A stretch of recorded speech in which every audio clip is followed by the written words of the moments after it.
ಪ್ರಭು. ಅದಕ್ಕೆ ಅವ್ರು ತಿಳಿಸೋಂಥ ಕೆಲಸವನ್ನು ಇವತ್ತು ನಿಧಾನಕ್ಕೆ ಮಾಡ್ತಾ ಇದ್ದಾರೆ ಅಂತ ಅನ್ನಿಸ್ತಾ ಇದೆ. ಇವರು ಒಳ್ಳೆ ಜವಾಬ್ದಾರಿಯುತವಾದ ಕೆಲಸ.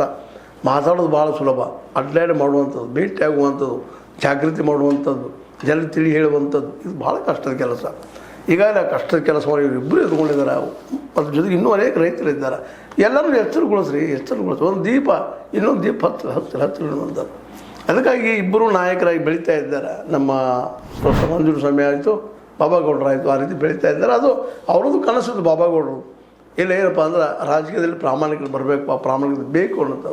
ಅದ್ರ ದುರಂತ ನಮ್ಮ ದೇಶದಲ್ಲಿ ಏನಾಗಿದೆಪ್ಪ ಅಂತಂದರೆ ಶಿಕ್ಷಣ ಇಲ್ಲದಕ್ಕಾಗಿ ಯಾವನು ಒಳ್ಳೆಯವನು ಯಾವನು ಕೆಟ್ಟವನು. ಇವತ್ತು ಶಿಕ್ಷಿತರಾದವರು ತಪ್ಪು ಮಾಡ್ತಾ ಇದ್ದಾರೆ. ಕಾರಣ ಏನಪ್ಪ ಅಂದ್ರೆ ನಾವು ಶಿಕ್ಷಣಪ್ಪ ಅಂದ್ರೆ ಬರೀ ಡಿಗ್ರಿ ಪಾಸ್ ಮಾಡೋದು ತಿಳ್ಕೊಂಬಿಟ್ವಿ. ಅಲ್ಲ, ಅದ್ರ ಜೊತೆಗೆ ವೈಚಾರಿಕ ಚಿಂತನೆ ಆಗಬೇಕಾಗ್ಯದ. ಬಾಲ್ಯಾವಸ್ಥೆಯಲ್ಲಿ ನಮ್ಮ ಮಕ್ಕಳಿಗೆ ವೈಜ್ಞಾನಿಕ ಚಿಂತನೆ ಬೆಳೆಸ್ಬೇಕಾಗ್ಯದ ರೀ. ಅಂಥ ಶಿಕ್ಷಣ, ಕ್ವಾಲಿಟಿ ಶಿಕ್ಷಣ ಕೊಡಬೇಕಾಗ್ಯದ. ಮುಖ್ಯವಾಗಿ ಇವತ್ತು ಏನು ಬೇಕಾಗ್ಯದಪ್ಪ ನಮಗೆ, ಯಾವ ಭಾಷೆ ಬೇಕು? ಹೌದು, ಆಡಳಿತ ಭಾಷೆ ಕನ್ನಡ ಇರಲಿ, ಜೊತೆಗೆ ಇಂಗ್ಲೀಷ್ ಅನಿವಾರ್ಯ. ನಾವು ಎಲ್ಲ ಕಡೆ ಹೋಗ್ಬೇಕಾಗಿದ್ರೆ ಮಾತಾಡ್ಬೇಕಾಗಿದ್ರು. ಆ ರೀತಿ ಬೆಳೆಸಿದ್ವಿ ನಾವು. ಇಲ್ಲ ಬಿಡಪ್ಪ, ಆಲ್ ಓವರ್ ಇಂಡಿಯಾದಲ್ಲಿ ಬರೀ ಅಗ್ರಿಕಲ್ಚರ್ ಒಂದು ಉದ್ಯೋಗಕ್ಕೆ ಸಂಬಂಧಿಸಿದ ಉದ್ಯೋಗ ಅದ ಭಾಷೆ ನಡೀತಿದೆ ಅನ್ನುವಂಥದ್ದು ಇಲ್ಲ ಇವತ್ತು. ಬೆಳೆಸಿದ್ವಿ. ಆದರೆ ಅದೇ ಕಾಲಕ್ಕೆ ಕೃಷಿ ಕ್ಷೇತ್ರದಲ್ಲಿ ಮಾತ್ರ ಎಲ್ಲರಿಗೂ ಉದ್ಯೋಗ ಕೊಡಿಸುವಂಥ ಶಕ್ತಿ ಅದ, ಮತ್ತು ಅಲ್ಲಿ ಲಾಭವೂ ಅದ. ನಮ್ಮ ದೇಶದ ಮುಖ್ಯ ಉದ್ಯೋಗ ಅದ ರೀ. ನಾವು ಇವತ್ತು ಎಣ್ಣೆ ತಿನ್ನೂ ಎಣ್ಣೆ, ಈ ಪೆಟ್ರೋಲ್ ಡೀಸೆಲ್ ಬಿಟ್ಟಿದೆ, ನಮ್ಮಲ್ಲಿ ಹುಟ್ಟೋದಿಲ್ಲ, ಬೇರೆ ತರಿಸಲೇಬೇಕು. ತಿನ್ನೂ ಎಣ್ಣೆ, ಎಳ್ಳೆಣ್ಣೆ, ಶೇಂಗಾ ಎಣ್ಣೆ, ಕುಸುಬಿ ಎಣ್ಣೆ, ಇವತ್ತು 55% ನಾವು ಹೊರಗಿನ ತರಿಸ್ತೀವಿ ಎಣ್ಣೆ.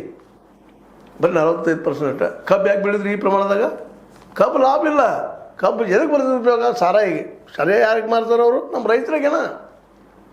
ಸರಿನೂ ಕುಡಿದು, ಚಾನೂ ಕುಡಿದು, ಡೈವರ್ಸ್ ಮಾಡ್ಕೊಡೋದು, ಲಿವರ್ ಹಾಳು ಮಾಡ್ಕೊಡೋದು, ಹಾಳಾಗಿ ಹೋಗಿಬಿಡೋದು.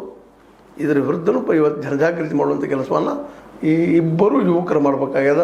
ಇಬ್ಬರಿಗಂಥ ಶಕ್ತಿ ಅದ. ಇನ್ನೂ ಅನೇಕರು ಕೊಡ್ತಾ ಇದ್ರ ಜೊತೆಗೆ ನಮ್ಮ ಕೆಲಸ ಕೊಡಿಸುವಂಥ ಕೆಲಸ ಮಾಡ್ತಾಯಿದ್ದೀವಿ.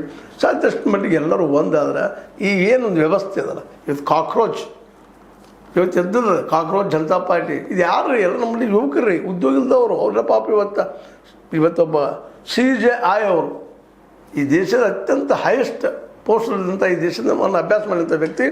ಇವ್ರಿಗೆಲ್ಲ ಕಾಕ್ರೋಚ್ ಇತ್ತು, ಮತ್ತೇನಂತ ಕರೆದು ಪ್ಯಾರಾಸೈಟ್ಸ್ ಅಂತ ಕರೆದಿದ್ದು. ಇವರೆಲ್ಲ ವ್ಯವಸ್ಥೆ ವಿರುದ್ಧ ಹೋರಾಡ್ತಾರೆ. ವ್ಯವಸ್ಥೆ ವಿರುದ್ಧ ಅಲ್ಲೇ ಇವ್ರು ಹೊಂಡಿ ಬೇಕಾಗಿದೆ, ಹಸುವಾಗಿದೆ. ಇವತ್ತು ನೀವು ಮೊನ್ನೆ ನಮ್ಮ ಶಶಿಕಾಂತ್ ಗುರೂಜಿ ಅವರು ಇದಕ್ಕೆ ಹೋಗಿದ್ದು ಧಾರವಾಡಕ್ಕೆ. ಅಲ್ಲಿ ಪಾಪ ಜನ ನೋಡಿದಾರೆ ಆ ವಿದ್ಯಾರ್ಥಿಗಳ ಯುವಕರನ್ನ ಯಾವ ಪರಿಸ್ಥಿತಿ ಅಂತ. ಅವರೆಲ್ಲ ಜನಜೀಗಳ ಅಲ್ಲ.